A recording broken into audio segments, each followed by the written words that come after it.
Welcome to the How to Be Awesome at Your Job podcast, the show where brilliant professionals share how to sharpen the universal skills required to flourish at work. Enjoy more career fun, wins, meaning, and money with your host, Pete Makaitis.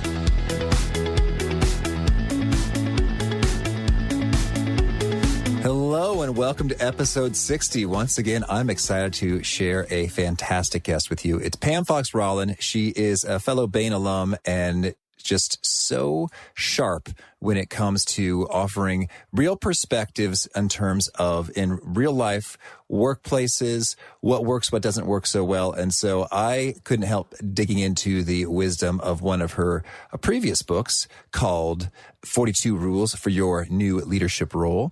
And so we went into some of the most compelling rules in there. So you're going to learn a ton, including one, critical actions to take during your first weeks as a new leader. 2, how to conduct unmissable meetings. And 3, how to best respond to feedback as a leader. This one is subtle, but so powerful. So good. So if you want to check out the show notes, the transcripts, the links to things mentioned, you'll find that over at awesomeatyourjob.com/ep60. Here's a quick bit about Pam. Pam Fox-Rollin coaches executives and top teams in the San Francisco Bay Area and globally. Her clients are stepping up from rock stars in their functions to lead more broadly at the VP and C levels. Pam's company Idea Shape also facilitates culture development, strategy sessions, innovation retreats, conflict resolution, leadership development cohorts, executive onboarding, and team building, often with Myers-Briggs or Enneagram tools. Pam works most often with technology and healthcare pharma clients, including Cisco, Genentech/Roche, LinkedIn, Stanford Healthcare, and many fast-growing companies. A Stanford MBA alum, she frequently returns to the Stanford Graduate School of Business to facilitate leadership programs and coach executive education. Her book, 42 Rules for Your New Leadership Role, the manual they didn't hand you when you became VP, director, or manager, gives practical ways to lead effectively right from the start. Here's Pam. Pam, thanks so much for joining us here on the How to Be Awesome at Your Job podcast. Oh, Pete, it's an absolute pleasure. Now, I understand you're in the San Francisco Bay Area, and I was there for 6 months, and it was lovely. What do you do for fun over there? So I used to kayak and guide kayaking so that I wouldn't work every single weekend before I had kids. And now my fun is with my kids. They're 10 and 14 and have all different sorts of activities. So we love being able to get outdoors in the Bay Area and just enjoy so much culture and learning here. I've really been digging, perusing through your book, 42 Rules for Your New Leadership Role. And I was really enjoying so many pieces there, but maybe you could kind of frame it up for us for starters and say, what have you observed are perhaps kind of the mindset shift or the new thinking that folks need to take on when they're moving from an individual contributor type role to more of a managerial role? Absolutely, Pete. I think the number one is that when you're coming into a leadership role, it is dangerous to just say, gosh, I'm excited for my first day and I'm just going to show up and do my best. That's an individual contributor mindset. If you're coming in as a leader at any level, and I've had people use this book from C levels to first level supervisor, you come in with the expectation that people are going to be watching everything you do. Because now the question is, can I work with this person? And that person is you, the new person. And so if you are just sort of flailing around your first day and saying, that's great. What do you guys do here? You lose the opportunity to really be thoughtful about the agenda you have. Now, certainly you'll be asking a lot of questions and you'll be asking people in adjacent groups, what do you do? And what do you depend on my team for? And that sort of thing. But you want to come in being quite thoughtful about what are the questions you want to ask? So how are we delivering value to this sort of segment? Or how is this team interacting with this other team? Rather than just, hey, glad to start. Tell me what we do here. Oh, right. Absolutely. It's night and day in terms of the proactivity and taking charge and ownership there. And I'll say the best executives that I've worked with have really carefully crafted a plan. Now, when I say plan, it doesn't mean the world happens that way, right? But they've thought about what are they going to do their first 90, 100 days? What's most important? Who do they need to build relationships with? What do they need to learn about the strategy? And they come in ready to have a point of view and just as ready to change it based on new information. Oh, excellent. Okay. And so along those lines, when it comes to developing that plan and working and executing that well, you've laid out 42 rules, and I'd love to dig into just about all of them, but I've made my selections, and I'd also like to hear you in terms of, as you think through some of your work there, which of your rules do you think is kind of most often broken in a bad way? You know, because you say rules are meant to be broken, but something that is commonly ignored, and by golly, it just needs to stop. People should get on board with the program in tackling that best practice habitually. It's a great question, Pete. And one that comes right up for me is Rule 17, which is pick smart, quick wins. Because no matter what level you come in, whether it is CEO or first line manager, you're going to want to prove yourself. And even if you don't need to prove yourself super fast, you're going to want to prove yourself very fast. And I see people trip up all the time, Pete, on choosing what that quick win is and how they go about it. Often people are so excited anxious to get a win that they trample their team in the process and start off with their team in a way they really would not intend to start if they were being thoughtful about it. So often the way it'll happen is something will be on fire and they're like, they hear from their peers or their boss or their boss's peers, you've got to fix the situation with this account. So they're like, okay, we got to fix the situation, turn the team around. Boy, I want to put up a win on the scoreboard, do anything you have to. And because they don't understand yet how things really work there, often they commit yes to a quick win that maybe is the worst one to try to turn around right now. And they do it in a way that really sets the relationships off on the wrong foot. Oh, I can totally see that happening. And so it's like, by golly, I'm going to prove myself. We're going to deliver something fantastic. And then right off the bat, your teammates are thinking, I hate this person. Right. Yeah, that sounds like bad news for sure. All right, lovely. So any kind of pro tips in ensuring that does not happen? When you start a new role, people have been waiting for you to start. So they've got a long list of the worst problems that they all want to talk with you about on the first day. And even if the last person left on a Friday or was never in that role, they've been waiting for the new person to start. And they're not going to throw you the softballs. They're going to throw you the hardest ones. So gather them up for a few days. Ask people about them. Oh, there's a challenge with that account. Tell me about it.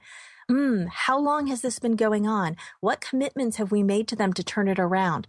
Then you can step back, at least give yourself a week, if not longer, to look at it and say, okay, it makes sense to tackle these ones in this order and run it by the key people on your team. Say, here's what I'm hearing. Here's the order I'm thinking we tackle them in. How does that sound to you? What other thoughts do you have? Okay, excellent. Okay, and very good. So folks feel included and you're getting the best stuff and you're able to do some smart prioritization and being, like you said, being smart about selecting your quick wins there. Yeah. Perfect. Okay. Well, so next up, I'd like to hear on the flip side, which rule do you think often in your experience provides among the greatest return on your investment? And I guess when I say investment, I'm thinking about your personal time, energy, attention that you put forth. Adopting that rule, do you see pays just fantastic dividends relative to that? Well, Pete, I'll give you one that really requires a lot of investment. And so people tend not to do it. And I absolutely believe the highest returns are there. And that is Rule 30, grow more leaders. If you start seeing your role as to grow more leaders for that organization, but also for their careers, you will have a lifetime supply of people who love to work with you. So when you want to move up to the next role in that company or somewhere else in the industry, in a different part of the company, first of all, you have successors. One of the major conversations that I have with my clients, and many of whom are C-level and SVP level, is they can't take that next role because they have nobody else in their organization who can step up into it. And you are limiting your growth by not growing more leaders, but also you're limiting what can happen in the organization. Plus, the way I view leadership, Pete, and I love how one of my mentors, Bob Dunham, puts it, that a leader is one who declares a future that other people will commit to. And you can have many leaders in your organization. So if you create an organization that's full of leaders who are setting out the future in their own particular areas that all align to the common future that you've set out and the organization has set out, who are busy engaging other people in building that future with them, you're going to have a really powerful team and department versus if you say, I'm the leader and everyone else is a doer. Oh, beautiful. And that's just a fantastic paradigm shift there in terms of saying, not only when you invest in others are you helping them out and you're helping out the organization, but you're helping out yourself because otherwise you might be stuck. It's like, hey, sorry, you're doing something critical and no one else could do it. So it doesn't matter that a cool opportunity is open. You can't have it because we can't spare you. Oh. Right. And also the way careers move these days, especially in Silicon Valley, but I think it's globally from what I'm seeing as well, is people have longer memories and they have long networks. So whether it's because of LinkedIn or just the nature of human relationships and our ease of keeping in communication, so many of my clients are, when they move to a new role, they hire people that they've worked with along the last 3 or 4 companies who really stood out to them. Mm-hmm. And if you took care to build those leaders along the way, then when you step up to a VP of marketing role, you're going to have a fabulous director of marketing who started with you as a first level marketing assistant, but you encouraged them early on. They developed their career and now they're really excited to come work with you. Beautiful. Okay, well, now I'd love to hear a bit more about some of the rules in particular that caught my eye. Could you speak to us a little bit about rule number 7, map what matters to people with power? Yeah, this is where you get out the Google Sheet. Ideally, before you start, as you're doing the interviews and getting to know the company or getting to know the new part of the organization, if you're an internal candidate, put together the simple Google Sheet that says, who matters for this group? And that's not just the boss of the group. It's also your boss's peers. It's key customers. It's gatekeepers like an account manager or someone like that. Suppliers. Who matters? What are they rewarded on? What do they care about? What are they expecting from you? And what are they concerned about? You get glimmers of this through the interviews, especially if you ask about it. Like, so who cares about the performance of this group? If this group started really hitting it out of the park, who's going to be very excited? Who's going to be very concerned? If this group has a slip, who is affected downstream? So you want to start capturing all that information because, as we talked about a moment ago, when you come in, you're going to be presented with a bunch of stuff on your desk that is smoking or people will tell you is on fire. And you want to keep that sense of perspective so that you review that spreadsheet at least once a week and say, who do I need to be communicating with? Their stuff isn't on fire, but I know that leader really cares about what our group is doing. And when would it make sense for me to check back in and say, hey, I think we're delivering for you. I think you're getting what you need, but please tell me if there's any feedback you have for us or anything else you'd like to see us take forward. Could you maybe give an example or two associated with things that might get overlooked along the lines here, because I think, the boss is clear cut, but could you give us an example or two of maybe some downstream or adjacent kinds of folks that we might forget in our mapping of what matters to people with power? Yeah, especially in complicated technology organizations, there's all sorts of groups whose names might not tell you exactly what they do. So you might think, oh, I know what product marketing does. I know what inside sales does, et cetera. But it may be set up in this organization a little bit differently. And those may be people who are making commitments to customers about your product. And they may be people who are hearing from customers about your product. So I would really encourage you to use that, what I talk about as the bit of a honeymoon period, the first month or two, and make time in your calendar to go around and find out what these adjacent and downstream and customer-facing groups are doing and how they interact with your line of business. Okay, very good. Now could you tell us a little bit about rule number 16, get over yourself? Oh, yeah, that's a good one. So the whole new job finding and interviewing process kind of sets you up, I think, to have your mind in a place where you don't want it to be, which is it's about me. It's about my strengths and weaknesses. It's about proving that I, am the right person for this role. It's telling my story, et cetera, et cetera. Once you start, sure, there's a little bit of that. And it's so easy to get trapped by, oh, you're the new director of accounting. You're the new controller. What is it? Tell me where you come from, all of that. So people will feed into that mentality that's about you. It's seductive, Pete. But very soon you want to be switching to a story about us, about the team, about the company, about the product.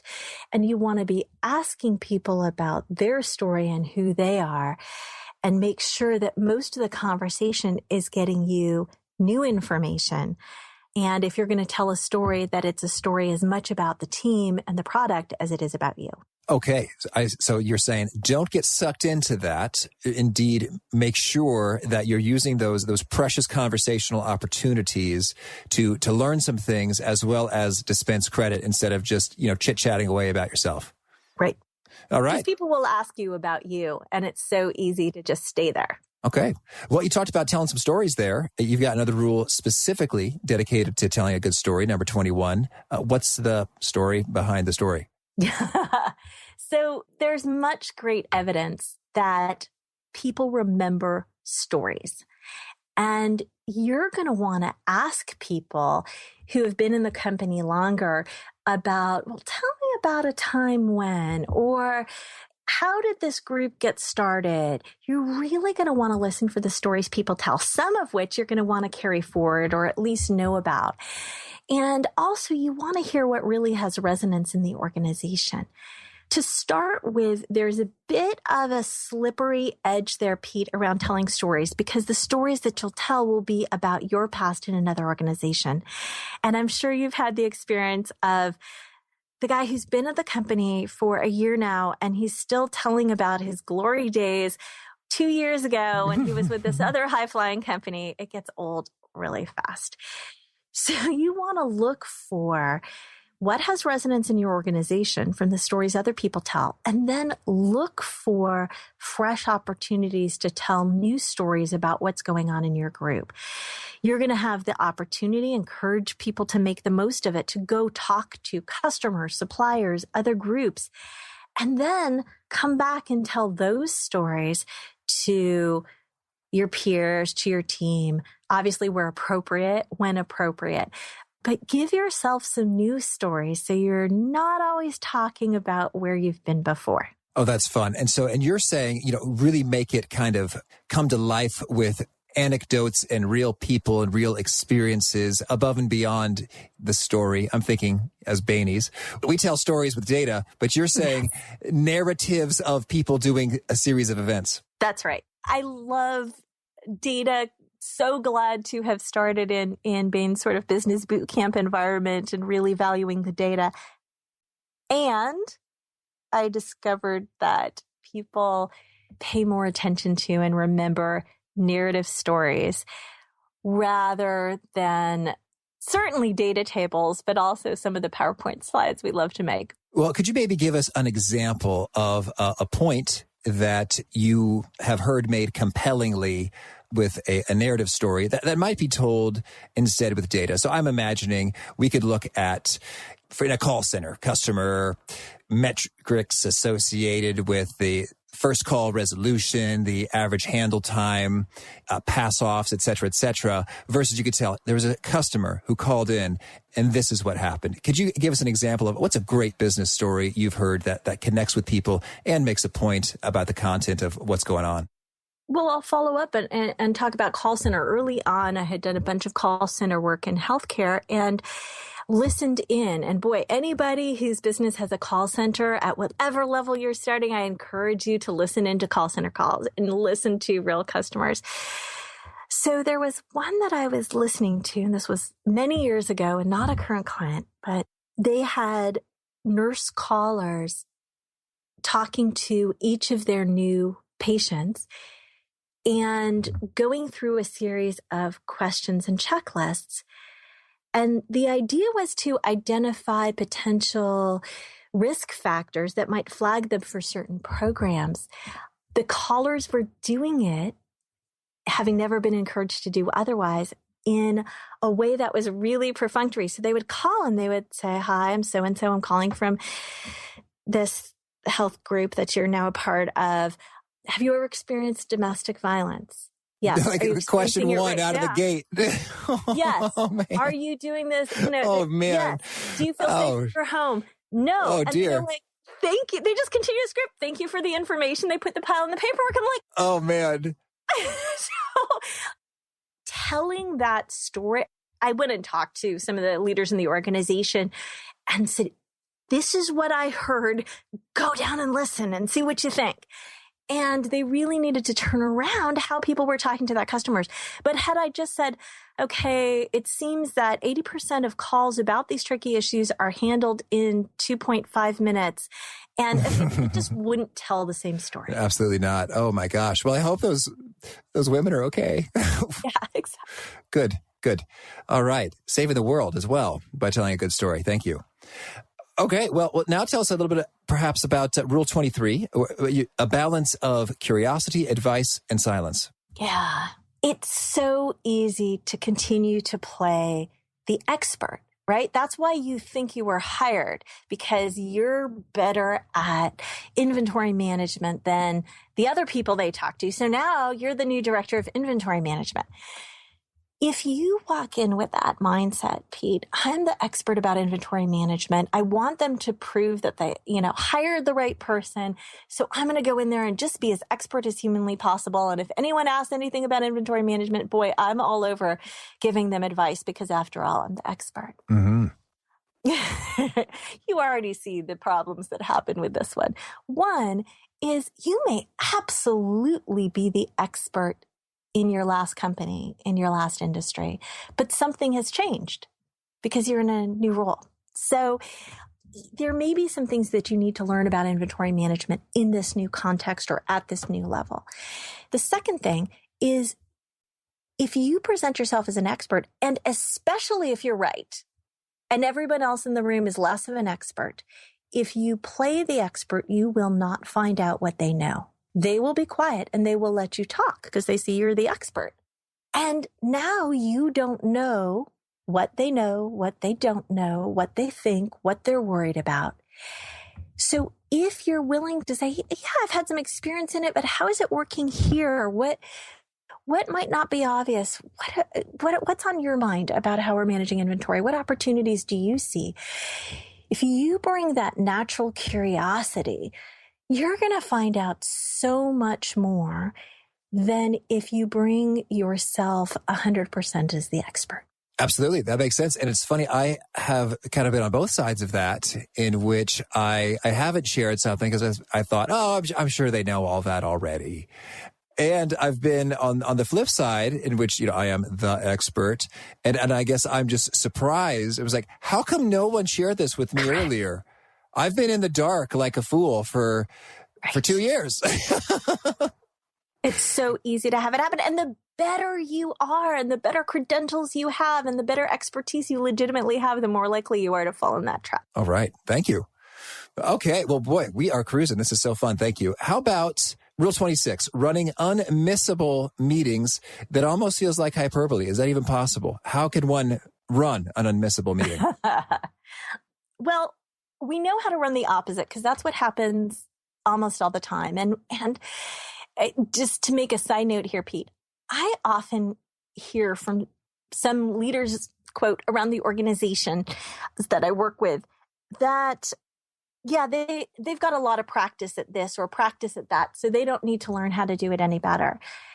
And the example I always point to is meetings. There's like, how's the quality of most of the meetings you go to? Not the ones you run, but most of the meetings you go to. Oh God, it's awful. It's just a complete waste of time. It's boring, blah, blah, blah. Like, how many years do you think those people have been running meetings?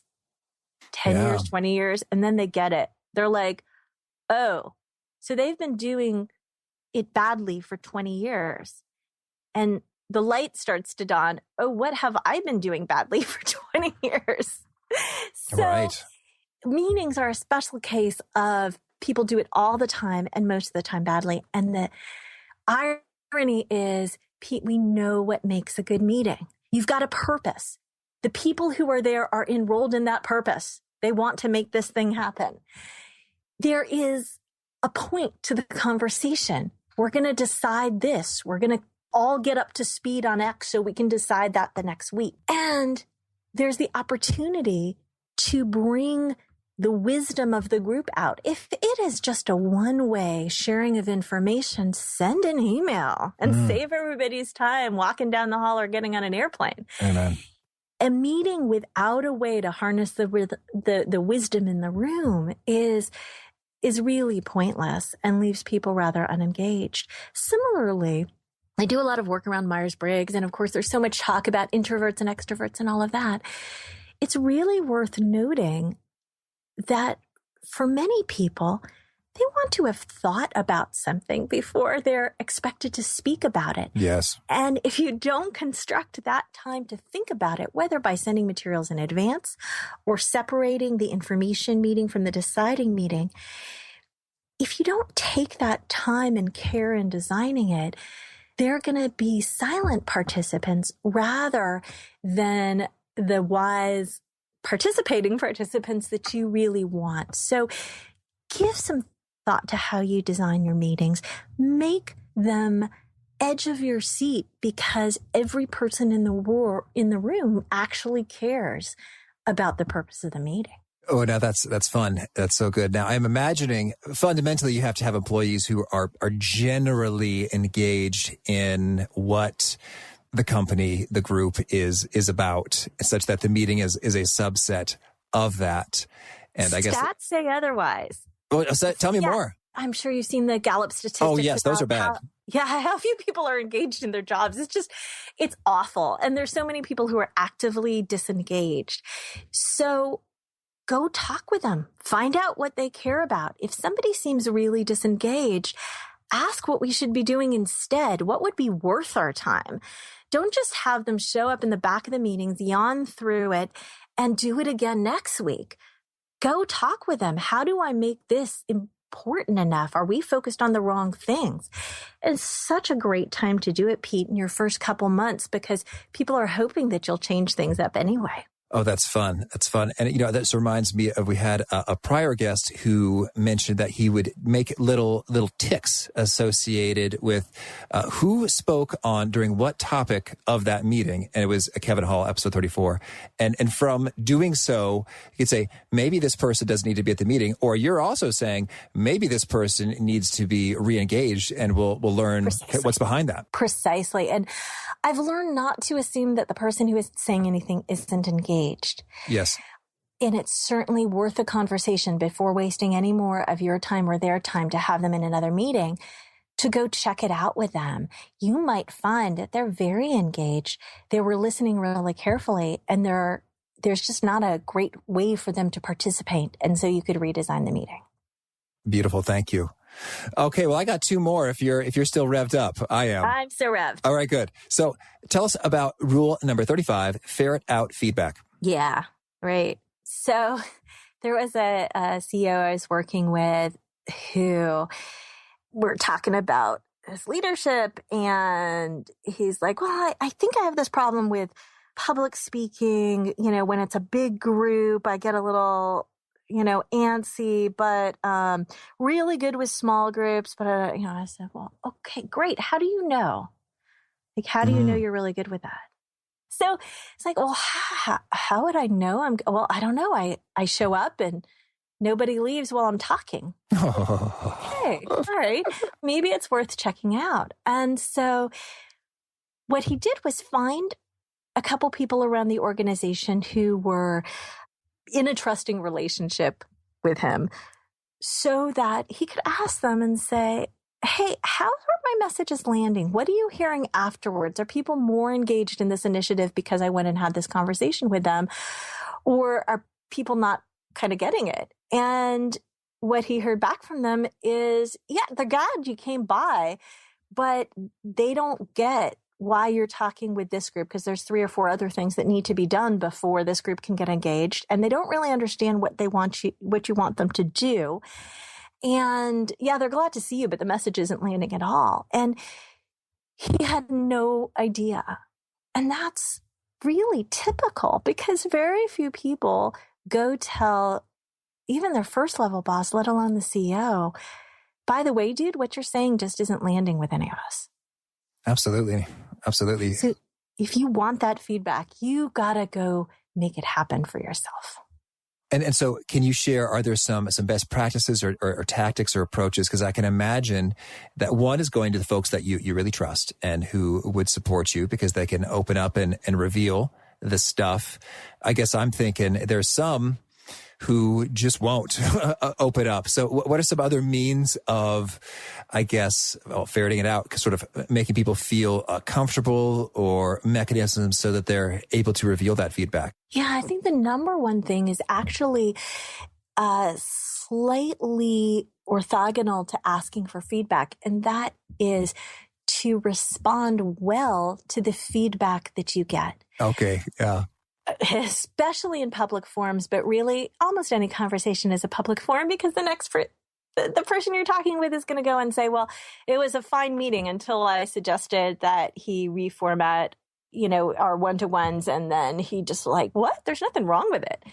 If you downplay the feedback you receive, you have just badly damaged your feedback channel. So the number one thing I think you can do to get more feedback as a leader is treat anything with curiosity. If people say, overall, I think we're doing great on this initiative, but I've got this one concern, say, tell me more. Let's schedule a time to talk about it. What could we learn from this?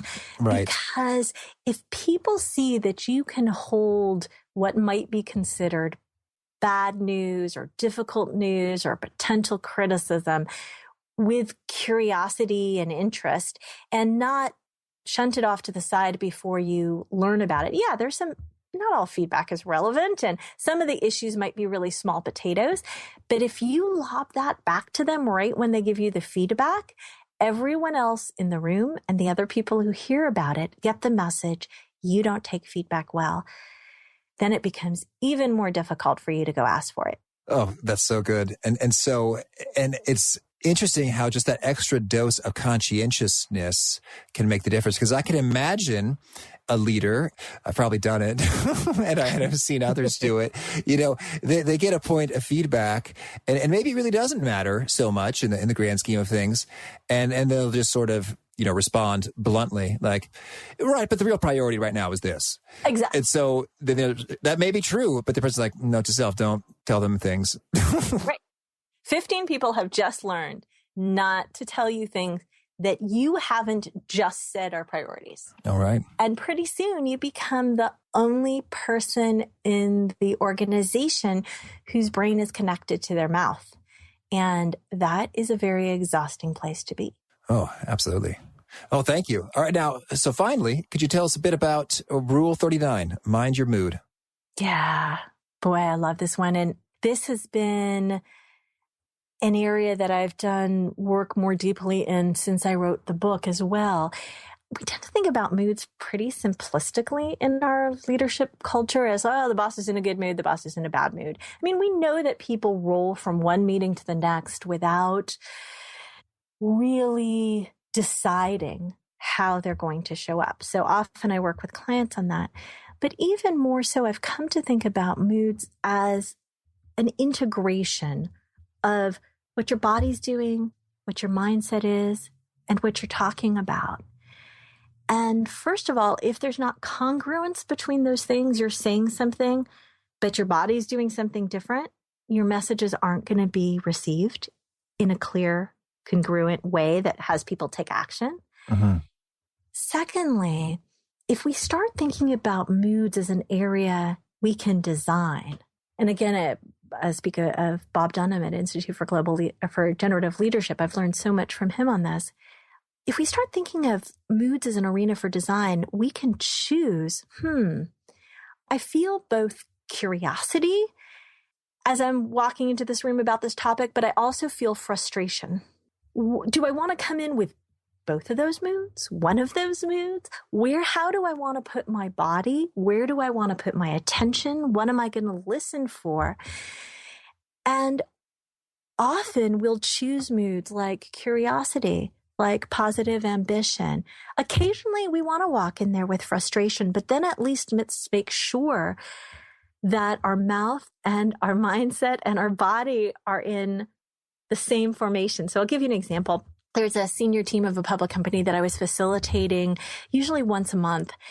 And one of the times that the CEO was just like wriggling in his seat.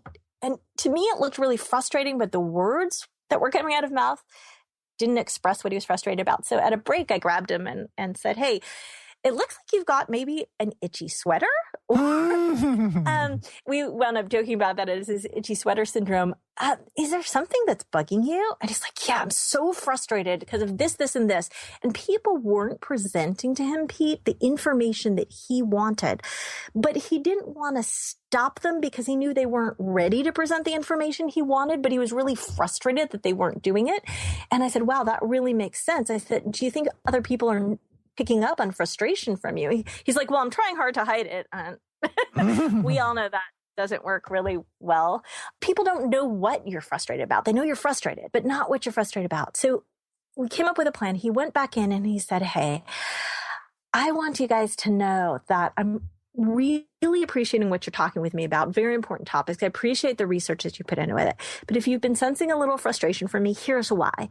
Because for this kind of initiative, these kind of proposals, I want to hear this sort of information and I'm not getting it from you. It's helped me realize I didn't ask you to present it in that way. So here's what I'd like to do. Let's finish up with the proposals that you guys are ready to do right now, but let's have our next meeting focus on this other kind of data that would really help us make a great decision. Then he was relaxed. Other people were relaxed because they knew what was on his mind. And the next meeting went the way he wanted it to. Yeah. Oh, I love that so much. And so back at episode 14, Dr. Marsha Reynolds gave some how-tos when it comes to sort of establishing your emotion, which is wild that we sort of have this level of control.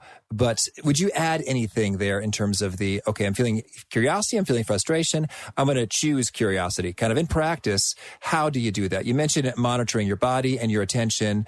Kind of what's the checklist or protocol to get a mood going? I'll share with you an activity that I did with a group of doctors last week. And we were talking about this concept of mood because they go back and forth. They're physician leaders. They go back and forth between talking to a group of interns and talking to a patient and being part of an improvement committee and whatever. And it's so easy for them to roll forward into a next meeting, something that they're upset with about a patient in their last interaction. So we talked about mood resets and really choosing how you want to put yourself. And say, okay, how do we do that? So we actually practice putting our bodies in, leaders tend to forget, we drag around our bodies with us wherever we are. So put your body in the position when you're excited about something, when you're curious about something, when you're upset or sad or frustrated or angry, and try to say the same thing from those different positions. And you can see really clearly how much easier a message is to listen to when you've also got your body in a place that's congruent with right now, with where are you now? What are the messages you're ready to deliver? So we talked about the importance of a quick physical reset. So as they're going from one meeting to another, just check in with their body. Are their shoulders tight? Maybe that was about the last conversation, not the one they're going into. Take some breaths. Just a speck of a walk can be used to reset your body so that your body's not in the mode of the last conversation. It's ready for the next conversation. Beautiful. Thank you. Okay. Well, boy, we've covered a lot of great stuff. And you tell me, Pam, is there anything else you want to make sure we cover off before shifting gears into the rapid fire stuff here? Sure. I guess the one thing I'd add is, and it follows up on the expertise question, is about being a learner. One of the things that I've really enjoyed about learning Toyota Production System, sort of lean, is that in that way of viewing management and leadership and what are we as a team here to do, the perspective is that the best leaders are the best learners, and the best learners become the best leaders. And it seems so obvious, but it is not common sense in our culture, Pete. So many folks who could be so much better are reluctant to show up as learners. But those who do learn faster than everyone else. And by learning, it means not that they've got a new fact in their head that they don't act on, but that they're actually able to show up differently because they learned something. So for example, if you're a listener, you have now the idea of this quick physical reset as you walk from one meeting to another. Might you actually do it? When in the next week might you experiment with doing that? Use that quick walk to the meeting room to relax your body, calm your breath, and really get your head in the space for the next meeting. That kind of learning, really embodying it, doing it, will accelerate your leadership so much faster than boosting your confidence as an expert that you want to present yourself to be. Thank you. Now, shifting into the fast faves, could you share with us a favorite quote? Yeah. So related to the quote of practices, you've probably heard 10,000 hours makes you a master. And I love a quote about, you're doing 10,000 hours anyway. So what are you actually mastering? There are people who are masters at running dull meetings. There are people who are masters at walking in and being frustrated. What are you mastering with your 10,000 hours? Oh, thank you. And how about a favorite study or experiment or piece of research? I so loved that you asked that, Pete, because I'm a total research hound. Every morning I get from Science Daily, I think it's ScienceDaily.com, I get a news feed. I've chosen the one that's on mind and brain. And so there's usually quick description of 15 research studies that are just out about various aspects of psychology. And I find it completely fascinating. Oh my gosh, I'm so excited to activate that. I did not know that existed in the world. Thank you. Yeah, it's awesome. And how about a favorite book? Oh, I have so many of them, but the one I'll grab right now is sitting right by my desk. It's Anti-Fragile by Nassim Nicholas Taleb.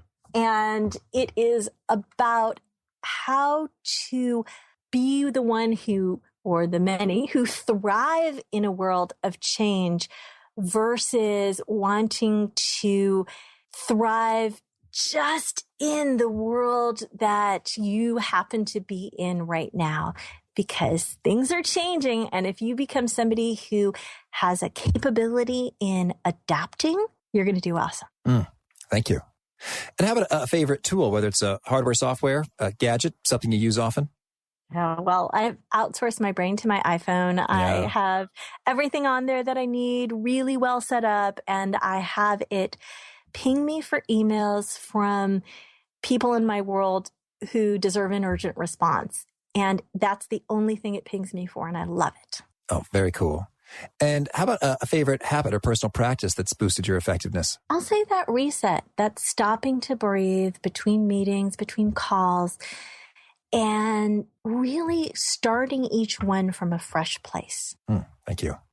And how about a favorite kind of resonant nugget, something that you say in your speeches or books or coaching that gets people kind of nodding their head and saying, oh, yes, really connecting? Well, I thought I'd highlight, there's one of the fun things about books on Kindle, including mine, is it'll show you which ones people tend to highlight most often. And here's one that's frequently highlighted from my book. And it's a simple framework for presenting issues and your positions. And it's got 5 steps. Here's what I'm seeing. Here's how I interpret that. What am I missing? Here's what I think that means for us. What do you think? You can use that up, down, across every day. Fun. Thank you. And what would you say is the best way to find you if folks want to learn more about you and what you're up to? Sure. Well, feel free to come to ideashape.com and also come to the Facebook page for the book, because we can be a little more interactive there. And that is facebook.com/lead start book. Okay. And do you have a parting challenge or call to action for those seeking to be more awesome at their jobs? Yay.